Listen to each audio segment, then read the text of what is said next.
बिस्मिल्लाहिर्रहमानिर्रहीम। अस्सलाम वालेकुम नाजरीन, सरगोदा जो माल्टों की सरज़मीन या सिट्रस फ्रूट की सरज़मीन कहा जाता है, आज हम आपको एक ऐसी जगह दिखाते हैं और जिस जगह पर आज मैं मौजूद हूँ ये 10 चक कुदरताबाद इस इलाके का नाम है। यहाँ माल्टे की सरज़मीन इसको ही बेसिकली कहा जाता है क्योंकि सबसे पहले फाउंडर जो चौधरी सनाउल्लाह खां वड़ैच थे उन्होंने इसका आगाज़ किया और ये एक लंबी हिस्ट्री है। इस हिस्ट्री का आगाज़ तब हुआ जब एंशियंट टाइम में पाकिस्तान की सेपरेशन भी नहीं हुई थी, तो उस दौरानिया में वो अंग्रेज़ों के घोड़ों पर एज ए जैकी जो है वो दौड़ते थे और इसी ड्यूरेशन में जब उनका घोड़ा विन हुआ तो उस पर जब उनको कुछ अलाटमेंट हुई, कुछ गिफ्ट्स दिए गए, तो उन्होंने सबसे पहले संतरे की जो वहाँ की इकसाम थी वो लेकर आए और यहाँ पवंदकारी की। मैं समझती हूँ कि आगाज़ की ये खूबसूरत सरज़मीन जिस पर आज हम मौजूद हैं, आज हम आपको उसी ख़ानदान से मिलवाते हैं। उसी ख़ानदान के जो चश्मो चराग हैं चौधरी गौहर वड़ैच साहब, उनसे मिलवाते हैं और उनसे पूछते हैं कि उनके ख़ानदान का जो ये इतना खूबसूरत आगाज़ है, न सिर्फ घोड़ियों में, न घोड़ी पाल मरबा में, बल्कि इनफैक्ट माल्टों की इस इकसाम में भी उनका ख़ास नाम है। अगर मैं उनकी हिस्ट्री पर जाऊँ तो चौधरी अली गौहर वड़ैच जो हैं उनके परदादा थे, यानी उनके फोर फादर थे जिनसे इस हिस्ट्री का आगाज़ हुआ घोड़ी पाल मरबा का, और उनके दादा चौधरी सनाउल्लाह खां वड़ैच थे।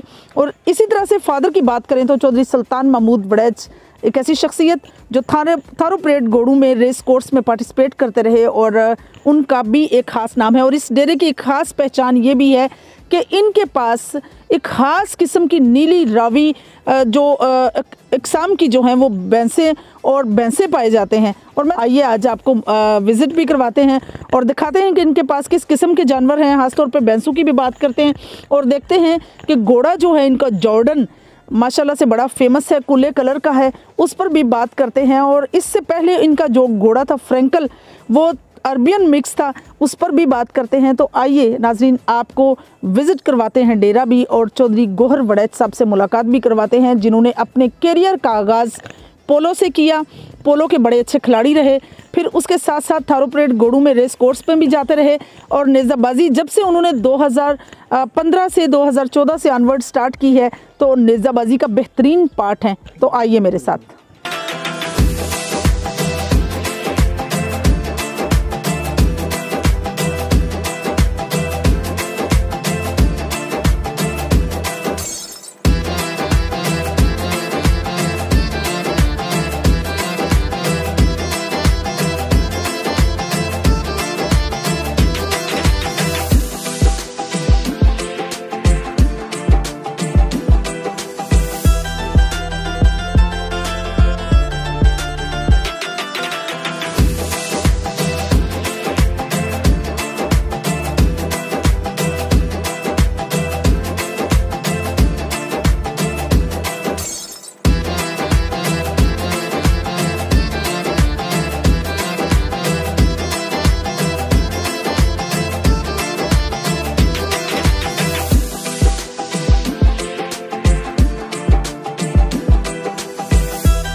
नाजरीन, आपने डेरा विज़िट किया, वड़ैच फार्म हाउस विज़िट किया, और सबसे बड़ी बात ये कि फाउंडेशन की अगर बात करें, जिस तरह से माल्टों या सिट्रस फ्रूट की सरजमीन कहा जाता है सरगोदा को, तो आगाज़ करने वाले जो बुनियादी शख्सियत हैं जिन्होंने इसका आगाज़ किया वो चौधरी सनाउल्लाह खां हैं, जिस तरह से मैं ऑलरेडी आपको बता चुकी हूँ।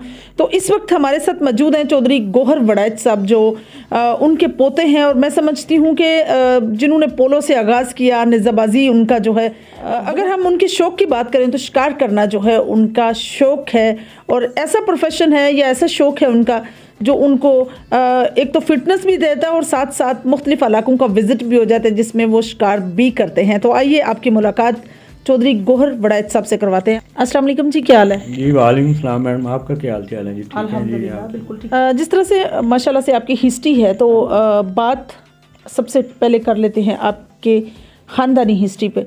किस तरह से आपके ख़ानदान का आगाज़ हुआ, और सबसे बड़ी बात कि फाउंडेशन रखना माल्टों की या इस तरह, तो ये कैसे हुआ? मैडम सबसे पहले तो हम आए हैं जी माइग्रेट होके गुजरात से जी।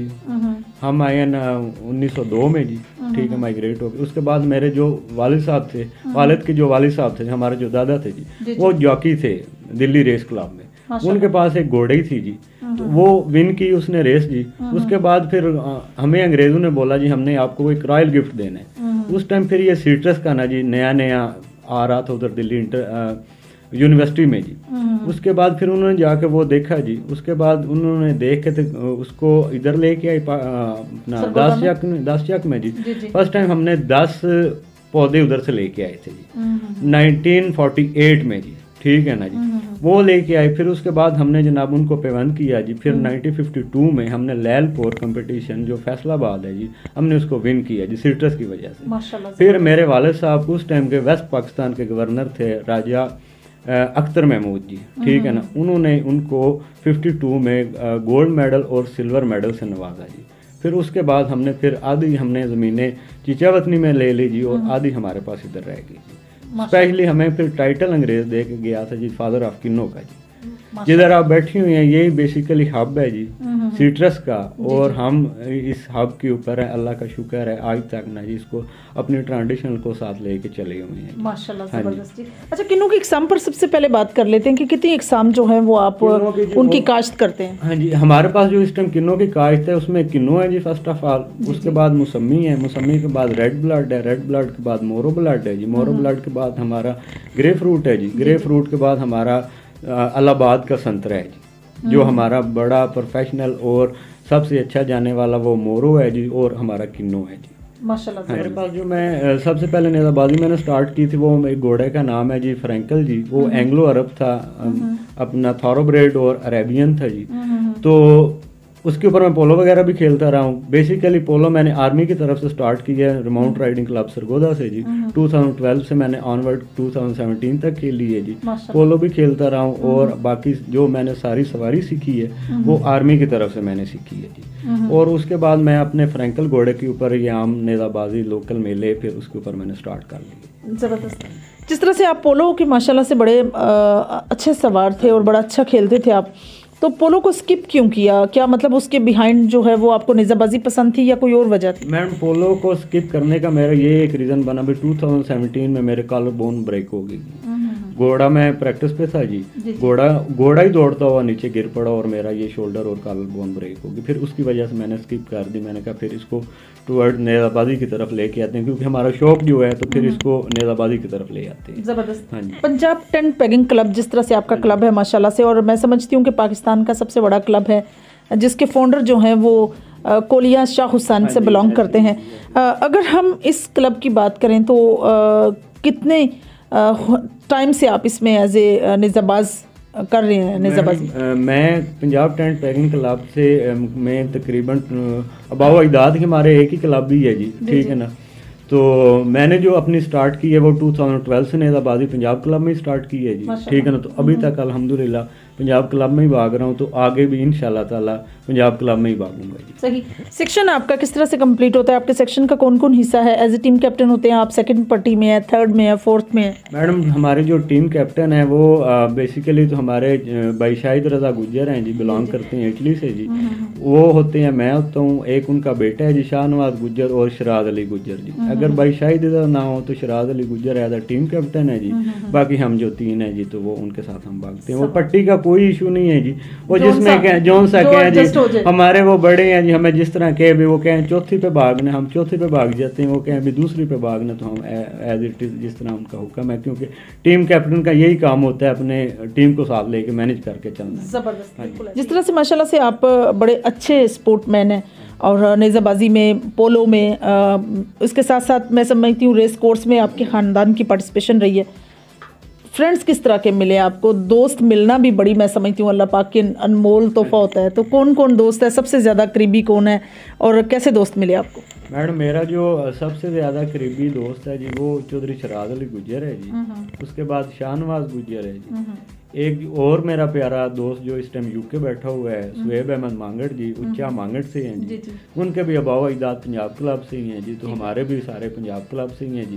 तो वो हमें, जब हम इकट्ठे होते हैं तो एक बड़ी अच्छी कंपनी और एक बड़ी अच्छा बंदा फील करता है जो आपके क्लोज दोस्त हों, उनके साथ गपशप लगाने का और टाइम स्पेंड करने का ना जी, हमें बड़ा वो अच्छा फील होता है जी। और शिकार में जो स्पेसिफिक लोग हैं जिनके साथ शिकार करते हैं, उनमें से स्पेशल दोस्त जो शिकार में मेरे साथ होते हैं जी, कज़न जी हैं मेरे जी, ठीक है। स्पेशली अपना साहबजादा हसन साहब जी, भाई बाबर, भाई अली भट्टी हैं जी।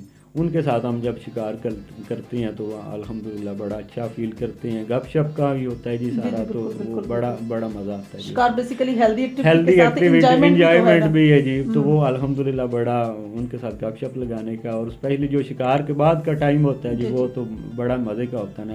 वो एक अलग शिकार होता है जी, ठीक है ना। सारे दोस्त यार बैठ के गपशप। अच्छा, जिस तरह से माशाल्लाह से आपको गोड़ी पाल मुरब्बा मिलने का एक बड़ा ट्रेंड रहा अंग्रेज दौर में, और मैं समझती हूँ कि हमारे बावजूद जिस तरह, जस्ट लाइक यू, कि आपकी जिस हिस्ट्री में जिस तरह से, तो बड़ी एफर्ट करनी पड़ती होगी। क्या इजीली मिल जाता था? क्या प्रोसेस क्या था इसका? नहीं मैम, जो गोड़ी पाल मुरब्बे थे वो स्पेशली जो जट थे ना जी, जट कास्ट थी जो, उनको आके वो देते थे। और अंग्रेज़ का कानून था भी, जिसको गोड़ी पाल मुरब्बा देना है, साल बाद एक बच्चा आपने उसको लाजमी देना है। अगर आप साल बाद आपने उसको बच्चा ब्रीड करके नहीं दिया तो वो आपका मुरब्बा कैंसिल कर देते थे, ठीक है ना। फिर इनका हर एक जो एरिया था स्पेसिफिक, एक इनका एक हब होता था, उधर आके अंग्रेज़ पहले टाइम अंग्रेज़ चेक करते थे जब पाकिस्तान बनने से पहले। बाद में फिर वो गोड़ी पाल मुरब्बा ब्रिगेडियर्स आके, हमारी आर्मी वाले आके उधर चेक करते होते थे। अगर वो इतना इजी नहीं था, स्पेसिफिक आप समझे ना भी, वो इतना इजी आपने जाएं और मुरब्बा ले लिया, ये वाला कंसेप्ट अभी भी है और इस तरह ही चल रहा है जी। ओवरऑल अंग्रेज़ का निज़ाम इस तरह चल रहा है माशाल्लाह से। आपके भाई जिस तरह से दुबई में मुकीम हैं, बिजनेसमैन है, सेटल्ड है, यहाँ भी माशाल्लाह से आपका बड़ा अच्छा सेटलमेंट है आपकी। तो कभी शौक आया कि आप मतलब ये सारी चीज़ें स्किप करके कुछ और स्पेसिफिक करें, कुछ और आइडियाज़ हो माइंड में, या इन्हीं की तरफ राग़िब रहते हैं कि ज़राअत और बाकी स्पोर्ट्स, शिकार, ये वो? मैडम हमारा जो बेसिकली ट्रेडिशनल वो तो हमारा एग्रीकल्चर के साथ ही है ना। घोड़े रख लिए और शिकार खेल लिया, इससे ऊपर अब क्या है जी। एक ये शिकार खेलना भी एक नवाबों का काम है जी, ठीक है ना, और घोड़े रखना भी एक नवाबों का काम है। वो कभी कभी दिल करता है भी ये सारा बंदा स्किप करे, बट अदरवाइज हम अपनी ज़मीन एक माँ है जी, हम इसको तो नहीं छोड़ के जा सकते। हमारे इसके साथ में एक अलहदा सा सिस्टम है जी, वो अल्हम्दुलिल्लाह हमारा चल रहा है जी। हमें कोई जिस तरह से पंजाब टेंट पेगिंग क्लब में चौधरी इरशादुल्लाह हावड़ैच, अल्लाह पाक उनकी मगफरत फरमाए, मतलब बड़े बलवाल में नेज़ाबाजी का आगाज़ के बानी हैं वो, उन्होंने आगाज़ किया बलवाल के अंदर। उन्हीं के ग्रुप से होकर कैसा लगता है? आप उसी ग्रुप से रिलेटेड हैं? वो जी वड़ाई फैमिली वो भी हैं, मैं भी अल्हम्दुलिल्लाह वड़ाई फैमिली हो, तो वो फिर एक ब्रादराना हमारा आ जाता है जी। अल्हम्दुलिल्लाह बड़ा अच्छे हैं जी। आगे उनके छोटे भाई हैं जी, भाई ज़का जी, वो अल्हम्दुलिल्लाह वो बड़े अच्छे हैं जी। तो वो हमारा ना बड़ा अच्छा टीम वर्क उनके साथ चल रहा है जी, उनकी यादों के साथ, और उनकी हम लेगेसी उनके लेके जा रहे हैं। भाई को मैडम बेसिकली तो मेरे वालिद साहब को जाता है जी, उनके बड़े अच्छे अजीज़ हैं जी, मियाँ सईद अहमद उतियाना जी, ठीक है ना जी। वो चेयरमैन है बैफलो एसोसिएशन के, वो हमारे बड़े अच्छे दोस्त हैं जी। वो हमें ना जी ये चीज़ें हमें गिफ्ट करते रहती हैं जी। तो फिर वो हमारी वो ही लेगेसी आ रही है जी, उनके साथ साथ चलती आ रही है। स्पेशली जो नीली रावी बैफलोज है, रिसेंटली वो आए भी हुए थे, हमारी सारी विजिट करके गए हैं, तो वो हमें दे जाते हैं। तो हम आगे से उनकी ब्रीड हमारे पास है जी, ओवरऑल जी। इस ब्रीड को हमारे पास हो गए हैं तकरीबन अराउंड अबाउट 60 ईयर जी। इस लेगेसी को ना जी हम उनके साथ लेके जो नए आने वालों हैं आए हैं ना जी नेज़ाबाजी में, उन्होंने बहुत ज़्यादा ना इसको डिस्टर्ब किया हुआ है। जो हमारी तरह के सफ़ेद पोश बंदे थे वो अब एक हद तक रह गए हुए हैं, ठीक है ना। नए आने वालों ने ना बड़ा इसको ज़्यादा नए नए घोड़े ले आते हैं जिनको पता ही नहीं है ग्राउंड का भी, ये आना किस तरह है, जाना किस तरह, बैठना किस तरह है, ठीक है नहीं।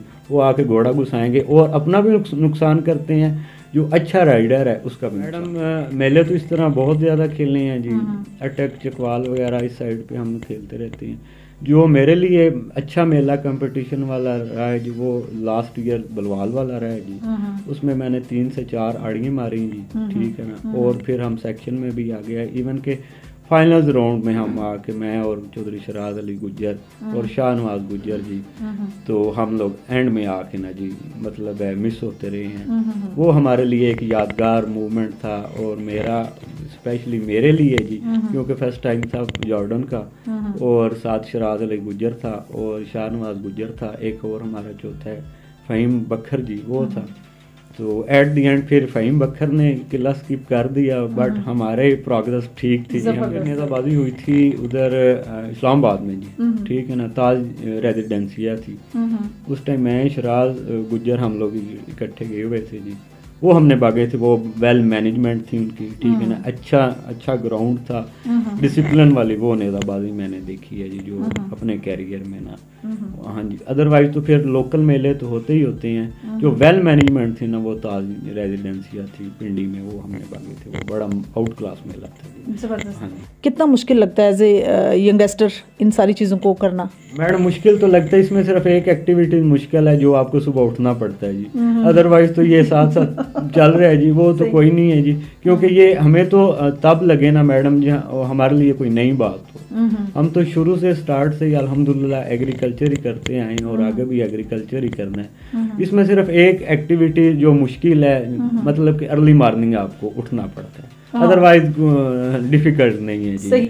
रेस कोर्स में आपको जाने का काफ़ी इत्तेफाक रहा है, आपके फादर भी माशाल्लाह से घोड़ों को लेकर जाते रहे, तो रेस कोर्स के गेम में कितनी दफ़ा आपने जॉकीज की मदद से विन किया?